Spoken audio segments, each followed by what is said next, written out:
V začetku preteklega tedna smo kriminalisti sektorja kriminalistične policije Policijske uprave Ljubljana izvedli zaključek obsežne kriminalistične preiskave, in sicer z področja pranja denarja, ki so bila storjena v hudodelski združbi po trenutnih podatkih vsaj 5 osumljenih oseb. Na podlagi odredb sodišča smo izvedli 25 hišnih in osebnih preiskav. 3 osumljencem je bila odvzeta prostost in so bili s kazensko ovadbo privedeni pred preiskovalnega sodnika Okrožnega sodišča v Ljubljani, ki je za vse 3 odredil pripor. Predkazenski postopek je aktivno usmerilo Okrožno državno tožilstvo v Ljubljani. Osumljene osebe so v organizirani hudodelski združbi izvrševali kazniva dejanja pranja denarja iz predhodnih kaznivih dejanj goljufij, ki so bila storjena v tujini, in sicer tako imenovane direktorske goljufije, kjer so neznani storilci prevzeli identiteto direktorja oškodovane družbe in zahtevali izplačilo denarnih sredstev na druge račune, v tem primeru na račune slovenskih družb. S tem so oškodovali tuje družbe v višini okoli 300 000 evrov. Slovenska policija pa je s proaktivnim delom uspela zavarovati preko 170 000 evrov z goljufijo pridobljenih denarnih sredstev ravno na računu slovenske pravne osebe. Pri hišnih preiskavah smo zasegli veliko elektronskih naprav, veliko listinske dokumentacije, tudi večjo količino gotovine. Zasegli smo 2 pištoli, bokser in tudi nekaj prepovedanih tablet. Predstavil bi pa še drug predkazenski postopek, ki je potekal ločeno in tudi v preteklem tednu.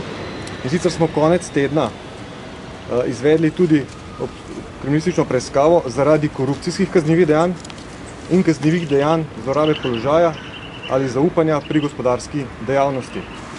V ta namen smo izvedli tudi več hišnih in osebnih preiskav. Tukaj bi poudaril, da je predmetni predkazenski postopek povezan z že zaključenim v preteklosti predkazenskim postopkom, ki je pa tudi že dobil sodni epilog. In sicer gre za področje odobravanja kreditov v višini okoli 34 milijonov evrov različnim pravnim in tudi fizičnim osebam.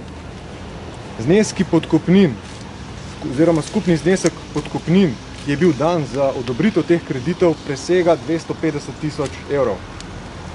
Ker pa je predkazenski postopek še v teku in trenutno poteka intenzivna kriminalistična preiskava, več podatkov v tem trenutku ne morem posredovati.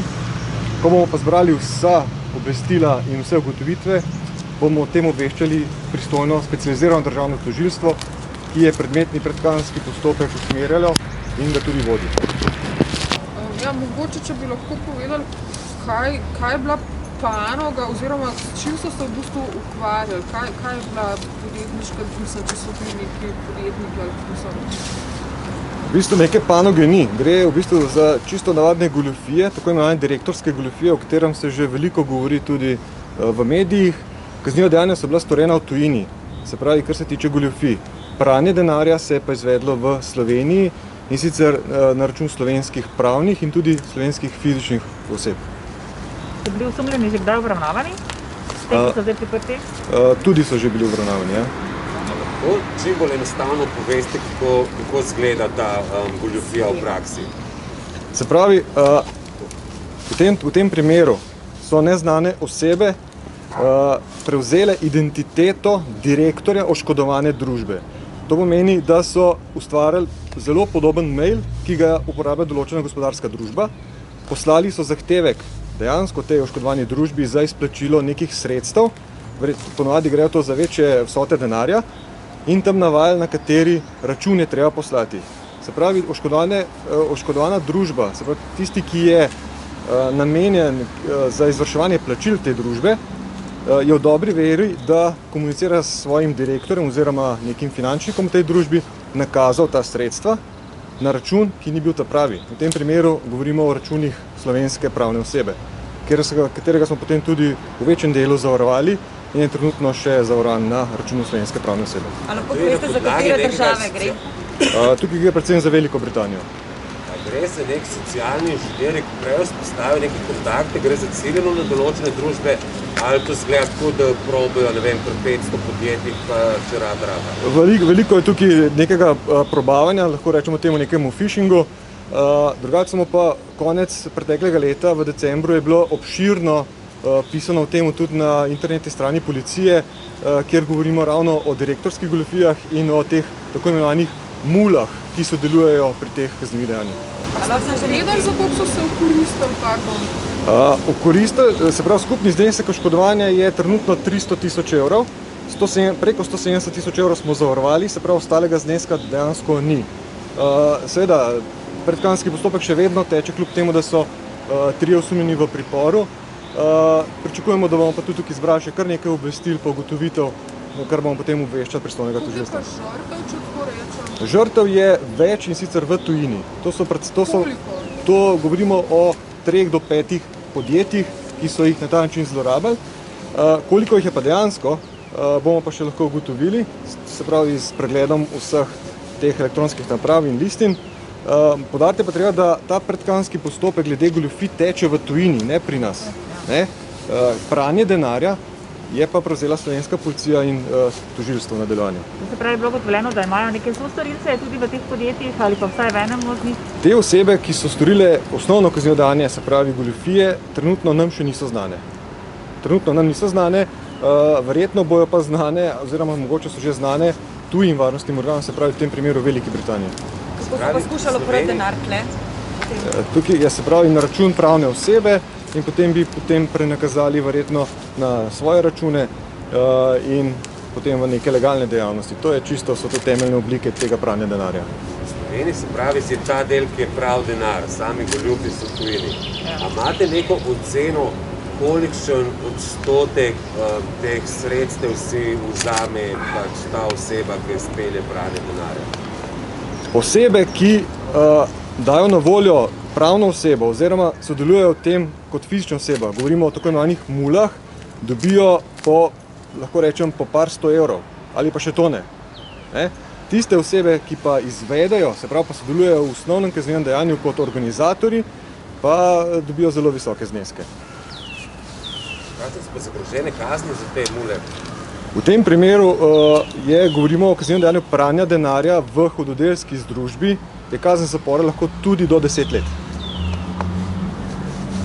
Lahko še prosim za to drugo dejanje, mogoče malo bolj poveste to povezavo, ko ste rekli, da neki je že bil neki sodni proces, pa 34 milijonov, pa zdaj novo, to kar pač lahko še poveste. Ta prvotni predkazenski postopek je bil že pred leti zaključen.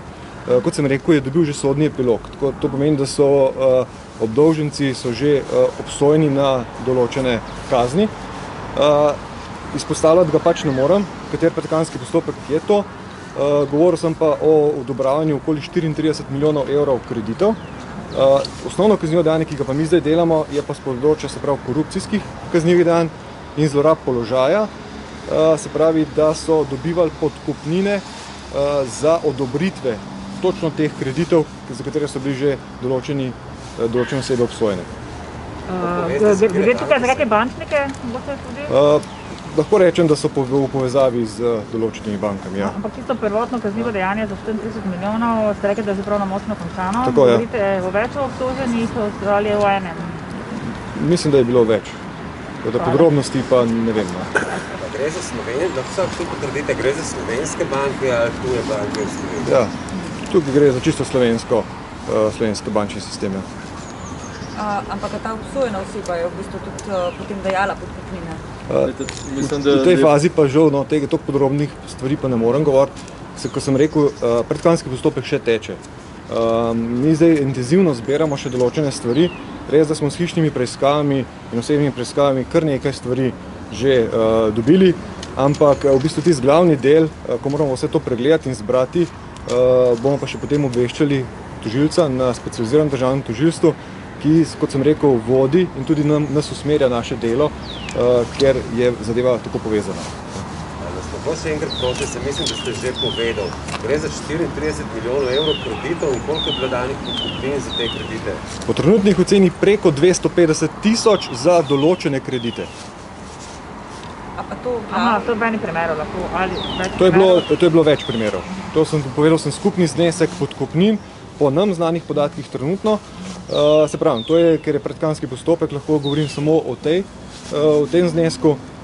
Če se bo pa znesek zmanjšal oziroma zvečal, pač pa ne vem še in tudi ne morem Je govoriti. podkupnino prejela oseba, ki je recimo na vrhu banke ali nekdo, ki odobrava v smislu pač prek okenca kredit? Glejte, na tem mestu ne bi mogel govoriti o tem. No. Žal, ker je zadeva še spravi v neki fazi preiskave.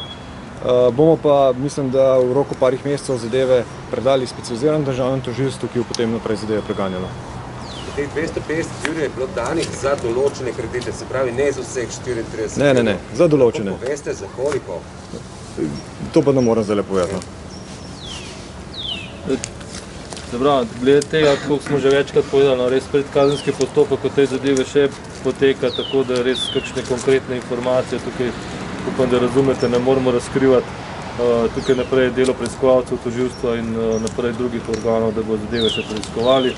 Tako da zaenkrat res samo predstavitev primera. Hvala gospodu Rupniku. Se da povedati, ali gre to stvari v Ljubljani ali kje druge? Kaj mislite, podkupnine? Ja, banke pač. Ja, tudi v Ljubljani, ja, seveda. Tudi v Ljubljani, ker tukaj so bila storjena kazniva dejanja in smo tudi sektor kriminalistične policije, Policijske uprave Ljubljana smo pristojni za kazniva dejanja na področju Ljubljane. Ja. A gre za manjšo banko ali večjo banko? Žal, no, tukaj bi se izognil temu vprašanju. Ali več bank. Mislim, da je zdaj povedal tudi tako, da gre za nasplošno, za bančni sistem, ne bomo izpostavili ne posamičnih pravnih oziroma fizičnih oseb. Hvala lepa, gospodu Rupniku za izjavo. Hvala lepa. Hvala, nasvidenje. Nasvidenje.